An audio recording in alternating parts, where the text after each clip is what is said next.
तो मैं भोपाल से हूँ, भोपाली हूँ, लेकिन इंदौर ज़्यादा दूर नहीं है, तो आपसे कनेक्ट कर सकती हूँ।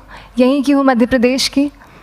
सबसे पहले तो ये कहूँगी कि जैसा मैम ने बताया कि मैंने कैसे शुरुआत की, या स्कूल में थोड़ा सा दिमाग में था, तो हाँ, स्कूल में थोड़ा सा कहीं सोचा था, कहीं शायद पढ़ लिया होगा, कहीं सुन लिया होगा कि नहीं IAS ऑफिसर नाम की कोई चीज़ होती है।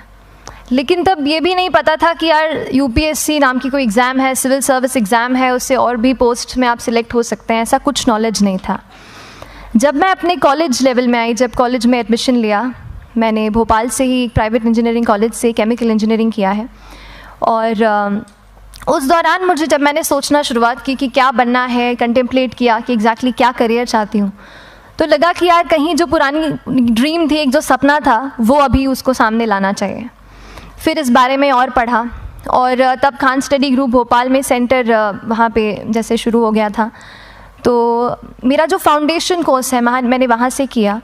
और इस एग्ज़ाम के बारे में जो चीज़ें मुझे 1-2 साल में समझ में आई हैं, वो कुछ चीज़ें मैं आपसे शेयर करना चाहती हूँ। सबसे पहली चीज़ जो पहले जय और रचना हम दोनों बोल चुके हैं कि कंसिस्टेंसी। आप अगर दिन में, कई बार हमसे सवाल पूछते हैं कि आप कितने घंटे पढ़ाई करते हैं, तो देखिए घंटे मैटर नहीं करते। कोई 17-18 घंटे हमें नहीं पढ़ना है, इतना हम पढ़ भी नहीं सकते। एक दिन पढ़ सकते हैं, दूसरे दिन नहीं पढ़ पाएंगे।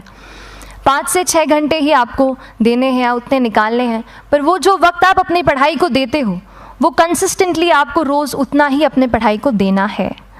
Consistency is the key, that is the first and the most important thing जो आपको ध्यान में रखनी है। दूसरी चीज़ इस एग्ज़ाम में मुझे लगता है इक्वली इम्पॉर्टेंट है, क्योंकि ये जर्नी लंबी होती है। जैसे एग्ज़ाम ही 1 साल तक चलती है, आप प्रीलिम्स देते हैं, फिर आप मेंस देते हैं, आप इंटरव्यू में जाते हैं पर्सनालिटी टेस्ट के लिए, तो एग्ज़ाम 1 साल तक खुद चलती है। उसके पहले मान लीजिए आप 1-1.5-2 साल पहले से प्रिपेयर कर रहे हो, तो ये जर्नी काफ़ी लंबी रहती है। उस जर्नी में मेंटली अपने आप को मोटिवेट रखना, अपने आप को बूस्ट करते रहना, वो भी इक्वली इम्पॉर्टेंट है। और इसीलिए अपने आप पर भरोसा बेहद ज़रूरी है। You need to have a faith in yourself कि अगर आपने इसमें कदम रखा है, अगर आपने सोचा है कि आप सिविल सर्विस एग्ज़ाम देना चाहते हैं और देंगे, तो आपको ये ठान के उसमें जाना है कि हाँ, मैं ये कर सकता या कर सकती हूँ। ये एक अपना मोटिवेशन, अपने साथ एक फेथ, बिलीफ अपने ऊपर आपको हमेशा रखना है। कमिंग टू प्रेपरेशन की कैसे तैयारी करनी है, बहुत सारी बातें आप सुन चुके हैं कि आंसर राइटिंग में कैसे करना होता है, आंसर राइटिंग का स्ट्रक्चर कैसा होना चाहिए। तो मैं शुरू में सबसे पहले ये कहूँगी कि मेरे प्रिपरेशन का बेस 2 चीज़ें रहीं। पहला था करंट अफेयर्स। करंट अफेयर्स इसलिए मैंने उसी से शुरुआत की क्योंकि करंट अफेयर्स सबसे इंटरेस्टिंग पार्ट होता है। कई बार आपको हिस्ट्री कभी बोरिंग लगेगी, कई बार आपको लगेगा ज्योग्राफी इतना, कभी हर किसी के अपने अपने फेवरेट्स होते हैं। तो मुझे वो 2 सब्जेक्ट्स लगते थे कि यार इतना मन नहीं करता है, लेकिन न्यूज़पेपर्स और करंट अफेयर्स में जो भी नया चल रहा है वो मुझे हमेशा इंटरेस्टिंग लगता था। इंटरनेशनल रिलेशंस में क्या हो रहा है, क्या सोशल रियलिटीज़ हैं, कहाँ क्या हुआ, उसका क्या इम्पैक्ट पड़ेगा एडमिनिस्ट्रेशन पे और हमारे कंट्री पे, तो उसको आप अपना एक बेस बना सकते हो। आप करंट अफेयर्स बेस्ड प्रिपरेशन कर सकते हैं, इसलिए भी क्योंकि अगर आप मेंस एग्ज़ाम देखेंगे तो काफ़ी डायनामिज्म आ गया है, केवल प्रीलिम्स में नहीं बल्कि जनरल स्टडीज़ पेपर 2, पेपर 3 में भी आप देखेंगे कई सारे ऐसे सवाल हैं जो करंट इवेंट से इंस्पायर्ड होते हैं, उन पे बेस्ड रहते हैं। तो जब आप न्यूज़पेपर बेस्ड, करंट बेस्ड पढ़ाई करते हैं तो वो आपका प्रिपरेशन वहाँ से भी कवर हो सकता है। दूसरी जो चीज़ मैंने जिस पे बहुत फोकस किया वो थी आंसर राइटिंग। तो आंसर राइटिंग का, जैसे खान सर बता रहे थे कि आंसर राइटिंग की प्रैक्टिस बहुत की, तो उसके पीछे मेरा ये था कि जब मैं हमेशा प्रीलिम्स का कोई भी पेपर टेस्ट देती थी, हम मॉक टेस्ट देते हैं, तो मॉक टेस्ट देती थी तो हमेशा मेरे मार्क्स करीब 90 to 110, 120, इससे ऊपर मेरे कभी मार्क्स नहीं जाते थे। तो मुझे हमेशा ये डर था कि यार प्रीलिम्स में कहीं मेरा कुछ, क्योंकि कट ऑफ भी इसी कुछ रेंज में जाता है, तो हमेशा लगता था कि यार कुछ गड़बड़ यहाँ ना हो जाए। लेकिन जब मैंने आंसर राइटिंग की और मेंस एग्ज़ाम के बारे में जाना, तब मुझे लगा कि आंसर राइटिंग एक ऐसी चीज़ है, मेंस एक ऐसा फेज़ है सिविल सर्विस एग्ज़ाम का जहाँ पे आप अच्छे से तैयारी कर सकते हैं। And if you have written the answers, if you know कि you have covered the points well, if you have included उसमें कुछ आपने facts, international reports, government schemes, आपने कुछ ऐसे उसमें सॉल्व भी डाला है, तो जो रिज़ल्ट आएगा वो सेटिस्फैक्ट्री ही आएगा, अच्छा ही आएगा। तो मेंस एक ऐसा पार्ट है जिस पे आप काफ़ी बैंक ऑन कर सकते हो। मैं जब पर्सनालिटी टेस्ट भी मैंने दिया तो इस बार भी आप नंबर्स देखेंगे तो आसपास की रैंक के हिसाब से मेरे नंबर्स उसमें कम हैं, लेकिन it is just the general studies and the answer writing part, जो मेंस के जो वो है मार्क्स हैं या मेंस का जो एक फैक्टर रहा, वो मेरे लिए सबसे ज़्यादा इंपॉर्टेंट डिसाइडिंग फैक्टर रहा है। तो अपना एक्सपीरियंस यही बताऊंगी कि आंसर राइटिंग पे आप विशेष फोकस कीजिए। जैसा स्ट्रक्चर आपको बता ही चुके हैं कि इंट्रोडक्शन में कैसे आपको शॉर्ट रखना है, बॉडी एंड देन कंक्लूजन, उसमें छोटी चीज़ जैसे मैं अभी मेंशन कर रही थी, आप एक इंश्योर कीजिए कि देखिए जो भी एग्जामिनर आपकी कॉपी चेक कर रहे हैं वो दिन में 10, 15, 20 कॉपीज़ चेक कर रहे हैं, तो उन सब से आपको अलग कैसे आप अपनी कॉपी दिखा सकते हो, ये चीज़ आपका प्रेजेंटेशन और आप जिस तरीके से आंसर लिखते हो कंटेंट को, वो मैटर करेगा। आप इंश्योर कर सकते हैं कि आपके आंसर में कुछ फैक्ट्स, गवर्नमेंट की स्कीम्स, कुछ कमिटीज़ बैठती हैं, जैसे एक प्रिवेसी पे जस्टिस BN श्रीकृष्णा कमेटी की रिपोर्ट आई है, तो आप मान लीजिए आपको कोई प्रिवेसी पे सवाल आ गया तो आपने उन कमेटी का नाम कोट कर दिया। ऐसे बहुत सारी कमिटीज़ होती हैं। कुछ इंटरनेशनल रिपोर्ट्स आते हैं, वो आप उनको इनके बारे में लिख सकते हैं। इंडिया का मैप आप बना सकते हैं। मैंने सीख लिया था कि 10-15 सेकेंड्स में कैसे जल्दी से मैप बनाना है और उस पर कैसे पॉइंट कुछ करना है, कुछ लोकेट करना है। तो ये कुछ ऐसी चीज़ें हैं जो आपके आंसर्स को एनरिच करेंगी और प्रेजेंटेबल बनाएंगी। तो इस तरीके से आंसर्स पे जैसे हम क्लास करते हैं, लेकिन उसके साथ साथ आपको ये कोशिश करनी है कि 1 से 2 आंसर पर डे आपको ज़रूर लिखने ही लिखने हैं, apart from the test series that you are doing. Answer writing से 2-3 चीज़ें होती हैं, ना केवल हमारी एक लिखने का हमें समझ आता है हम क्या लिखते हैं कैसा है, पर हमारा कॉम्प्रिहेंशन भी इम्प्रूव होता है। हमें कितना समझ में आया वो भी हमें खुद समझ आता है जब हम आंसर्स लिखते हैं। और इसीलिए आंसर राइटिंग पे आप फोकस कीजिए, 1 से 2 आंसर ज़रूर लिखिए। और आंसर राइटिंग के बाद the third pillar of my preparation जो काफ़ी इंपॉर्टेंट जिसने रोल प्ले किया, that was tests and test series and mocks. देखिए हम पढ़ रहे हैं यहाँ पर, I will also come to the point कि हम कैसे दिल्ली, भोपाल और इंदौर में प्रिपेयर करके बिना दिल्ली जाए हम कैसे कर सकते हैं, I will come to that point. पर उसके पहले टेस्ट की थोड़ी बात कर लेती हूँ कि टेस्ट देना क्यों ज़रूरी है। हम ये जो एग्ज़ाम दे रहे हैं सिविल सर्विस की, एक ऑल इंडिया लेवल एग्ज़ाम है and this cut throat competition.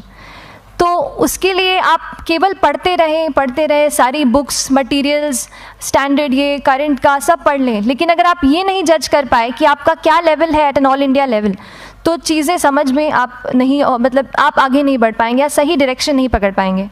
तो इसलिए आप टेस्ट से घबराइए मत। कई बार टेस्ट का इनर्शिया होता है, ऐसे लगता है कि जब तक पूरा सिलेबस कंप्लीट नहीं कर लूँ तब तक टेस्ट नहीं दूंगा, लेकिन सच में बात ये होती है कि जब तक हम GS के मतलब पेपर देने अंदर भी घुसते हैं ना, तब भी उस सेकंड पे लग रहा होता है कि कुछ छूट गया है हमारा। तो ये चीज़ होगी ही, इसीलिए ये मैं कभी मत सोचिए कि जब तक पूरा सिलेबस नहीं कर लूँ टेस्ट नहीं दूंगा। जैसे आपका एक थोड़ा बेस बन जाता है प्रिपरेशन का, आप टेस्ट दीजिए, चाहे वो प्रीलिम्स का MCQ का टेस्ट हो या मेंस का राइटिंग स्किल की प्रैक्टिस हो, टेस्ट पे आप फोकस कीजिए। उसके बाद टेस्ट केवल देने के लिए नहीं देना है, उसको एनालाइज भी अच्छे से करना है। When you get the answer hints, when you get the answer keys, analyse properly कि आपकी क्या गलती हुई है और उससे भी सीखने की कोशिश कीजिए कि क्या कुछ नया मुझे इस टेस्ट पेपर से या इस आंसर कॉपी से मिल सकता है। तो इस तरह से टेस्ट पे भी आप फोकस कीजिए। And I will come lastly to the point कि जब मैंने प्रिपरेशन शुरू की थी अपने कॉलेज के 2nd ईयर 3rd ईयर आते आते, तो मन में बहुत सारे फियर्स थे। मैं भी एक नॉर्मल फैमिली से हूँ, मेरे फैमिली में किसी ने आज तक सिविल सर्विस का पेपर भी नहीं लिखा था, तो मन में बहुत सारे फियर्स थे, डाउट्स थे, क्या होगा, कैसे होगा। तो हो सकता है आपके मन में भी ऐसा हो। और हम जैसे यहाँ रहते हैं, हम सोचते हैं कि दिल्ली जाना तो सबसे ज़रूरी है, उसके बिना तो ये एग्ज़ाम हो ही नहीं सकती। तो उस पर मैं एक चीज़ बताना चाहूँगी कि जैसे KSG जैसे इंस्टीट्यूट हैं, जो फैकल्टी भी हमें वही मिलती है जो दिल्ली में पढ़ा रहे हैं, तो ये एक बहुत पॉजिटिव पॉइंट है कि क्वालिटी का कोई दिक्कत नहीं आएगी। बस एक चीज़ है, आप ज्वाइन करते हैं class, that will only provide you a direction. वो आपका रास्ता दिखा सकते हैं आपको कि इस रास्ते पर आपको चलना है, लेकिन चलना उस रास्ते पे आपको खुद है। You have to work on your own. कभी ये मत सोचिए कि मैं वहाँ नहीं जा पा रहा हूँ तो नहीं हो सकता, यहाँ है, तो हम एक्सक्यूज़ेस बनाते हैं। कई बार चैलेंजेस आते हैं। तो मैंने कॉलेज के साथ प्रिपरेशन की, तो उसमें भी काफ़ी दिक्कत आती थी। कभी कभार कॉलेज की एग्ज़ाम होती थी तो इसमें मैं अपना उतना वक्त नहीं दे पाती थी। तो उस मोमेंट पे फिर प्लानिंग ने मुझे बहुत हेल्प किया कि हम किस तरीके से अपने कॉलेज के एग्ज़ाम के लिए प्लान कर लें। जैसे मैंने इंजीनियरिंग की है और मुझे पता है कि हम इंजीनियर्स 1 महीने से ज़्यादा पहले से पढ़ते नहीं हैं। पढ़ते हैं क्या? तो वो चीज़ आप ध्यान रख सकते हो, उसको अपना स्ट्रॉन्ग पॉइंट बना सकते हो। 1 से 1.5 महीना जब exam is approaching, I use to plan my entire syllabus का प्रिंट आउट निकाल के I use to make my notes, उस तरीके से उसको मैं उसको संभाल लेती थी। तो whenever you are managing those things together, focus on planning, किस तरीके से आप एक माइक्रो प्लान बनाएं, अपना डेली एक प्लान बनाएं, वीकली टारगेट सेट करें और एक ब्रॉड विजन दिमाग में रखें कि ब्रॉडली आप मंथ्स में क्या कवर करने वाले हैं। अगर आप प्लानिंग अच्छे से करते हैं तो ज़्यादातर पोर्शन आपका वहीं से कवर हो जाता है, और जब आप टारगेट्स बनाते हैं, उनको टिक करते हैं, तो एक सेंस ऑफ कंप्लीशन भी आपको मिलता है कि yes I am on the right path और मैं सही जा रहा हूँ या जा रही हूँ। तो इस तरीके से प्लानिंग पे भी इक्वली फोकस कीजिए। एंड बस यही सिंगल बिगेस्ट मैसेज मेरी तरफ से यही रहेगा कि आपने अगर ठान लिया है, अगर आप सोचते हैं कि आप ये एग्ज़ाम क्रैक कर सकते हैं, तो आपको रोकने वाला और कोई नहीं, आप खुद ही हो सकते हैं। तो खुद आप अपनी रुकावट कभी मत बनिए, एक्सक्यूज़ेस मत बनाइए। ऑब्स्टिकल ज़रूर आएंगे, उन्हें आपको चैलेंज करना है। Challenges are meant to be challenged. तो सही तरीके से अपने ऑब्स्टिकल्स को हैंडल कीजिए, और इस एग्ज़ाम में अगर आप सही स्ट्रैटेजी रखते हैं तो आप अपने एक अटैम्प्ट में ही इसको क्रैक कर सकते हैं। एंड एनीवेज आप जो भी अटैम्प्ट नेक्स्ट रखते हैं, दिल में यही रखिएगा कि जो ये मेरा नेक्स्ट अटैम्प्ट होने वाला है, ये मेरा बेस्ट अटैम्प्ट होने वाला है। कभी भी इस एग्ज़ाम को हाफ हार्टेडली मत दीजिए कि चलो दे के देखता हूँ कैसा है पैटर्न का एग्ज़ाम का। अगर एग्ज़ाम का पैटर्न देखना है ना, तो घर पे 3 घंटा टाइम लगा के एग्ज़ाम दे दो, बस केवल पैटर्न देखने के लिए एग्ज़ाम अटैम्प्ट मत कीजिए। जब आप एग्जामिनेशन हॉल में जा रहे हैं या कोई अटैम्प्ट आपने सेट किया है, तो अपना सब कुछ उस एग्ज़ाम को दीजिए, अपना टाइम, एनर्जी, फोकस, जितना भी करेक्ट आप उसमें पॉजिटिविटी डाल सकते हैं उसको दीजिए, एंड पूरी तैयारी के साथ ही इस पेपर को दीजिए, and I am sure that you will succeed. So till then, all the very best to you and good luck. Thank you so much.